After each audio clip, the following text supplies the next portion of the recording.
मैं नाइक प्यार चंद, वैसे बेसिकली मैं पांगी से हूँ, अब सेटल मैं कुल्लू में हूँ। तो दूसरी लड़ाई मैंने 1971 में जो उस टाइम पूर्वी पाकिस्तान था, जो अब बांग्लादेश के नाम से जाना जाता है, वहाँ पर हमने लड़ी। तो ये 14 दिन की लड़ाई थी। 3 दिसंबर को शुरू हुई थी और 16 दिसंबर को ये ख़त्म हुई थी। इस लड़ाई में हम 4 दिसंबर से ही इस लड़ाई में शामिल हो गए थे और अंतिम जो 2 दिन की लड़ाई थी, हमने 15 और 16 को फ्रंट मोर्चे पर ये लड़ाई लड़ी थी, जो डिस्ट्रिक्ट टंगेल आता है बांग्लादेश में, जो ढाका से 100 किलोमीटर पीछे है, वहाँ पर हमने ये लड़ाई लड़ी थी। उस लड़ाई में हमने मौके पर ही उनके 112 आदमी मार गिराए थे। हमारे 2 आदमी शहीद हुए थे और हमारे कंपनी कमांडर को वीर चक्र से सम्मानित किया गया था।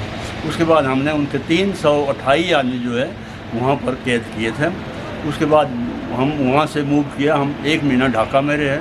वहाँ पर हम लोगों ने बांग्लादेश के जो वो मुक्तिबानी फ़ौज थी, उसको बांग्लादेश फ़ौज में कन्वर्ट किया और जितना भी हथियार थे, राशन, अम्यूनिशन और जो भी साजो सामान था सेना का, वो पाकिस्तान का हमने कब्जे में लिया था, वो उनको हैंड ओवर किया। उसके बाद हम वहाँ से वापस आए। इस लड़ाई में भारतीय सेना ने उनके 93,000 सैनिक जंगी कैदी बनाए थे। तो इस लड़ाई में ये सबसे बड़ा रिकॉर्ड था, जो ना आज तक बना है, ना आगे शायद बनेगा। यही हमारी 2 बार हम मौत के मुंह से बचे। एक बार हम जब मोर्चे में लड़ रहे थे तो एक 3 इंच मार्टर का बम आ करके हमारे ठीक मोर्चे के आगे गिरा, पर हमारे किस खुशकिस्मत थी कि वो नीचे ढलान में लुढ़क गया और वहाँ फट गया। फिर कुछ मिनटों के लिए हमें कोई होश नहीं था। वहाँ गर्दो गुबार से सब अंधेरा हो गया था। फिर उसके बाद जब अंधेरा छटा, फिर हम एक दूसरे को आवाज़ें लगाने लगे, भाई कोई सब जिंदा है, सब जिंदे हैं, ठीक है। पर ये है कि शुक्र है हमारा उस टाइम कोई हताहत नहीं हुआ था। एक आदमी को सिर में फिंगर लगी थी और उसका एक साइड पैरालाइज हो गया था।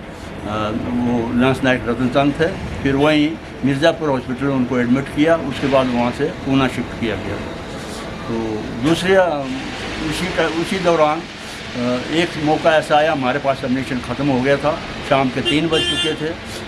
आर्मी हेडक्वार्टर से उस टाइम इंडियन आर्मी ने इसको सीज़ फायर घोषित कर दिया था। हम लोगों को हवाई जहाज़ की मदद चाहिए थी एयर अटैक की, तो इनकार कर दिया कि सीज़ फायर हो गया, अब एयर अटैक नहीं हो सकता। तो हमारा एम्यूनिशन ख़त्म हो गया था। तो पीछे पाकिस्तान ने देखा कि इनके पास एम्यूनिशन नहीं है, तो उन्हें 3 लाइनें लगा ली। असॉल्ट करना था, जो गुथम गुथा की लड़ाई हमारे साथ करनी थी। उस टाइम हमारे एक नाइक साहब थे, जो हमारे सेक्शन कमांडर थे, उन्होंने बताया कि एक गोली अपने लिए बचा कर रखना, क्योंकि अगर हम पाकिस्तान के कैद होते हैं तो अपने आप को शूट कर देना, क्योंकि उनके कैद नहीं होना है। जो पेंट में हमारे कैदी हुए उनके साथ क्या सलूक किया गया वो आप सब लोग जानते हैं। तो फिर उस दौरान हमारे साथ आरटी के ऊपी थे सरदार कैप्टन जी, उन्होंने पीछे से आरटी शेलिंग मंगाई, तब वो 3 लाइनें उनको ख़त्म किया। गोले पड़े उनके ऊपर तो वो ख़त्म हुए। उसके बाद हम लोगों को पीछे एम्यूनिशन सप्लाई हुआ। फिर हम दोबारा लड़ाई लड़ना शुरू किया। तो ये शाम को 5 बजे तक ये लड़ाई लगी। उसके बाद फिर सीज़ फायर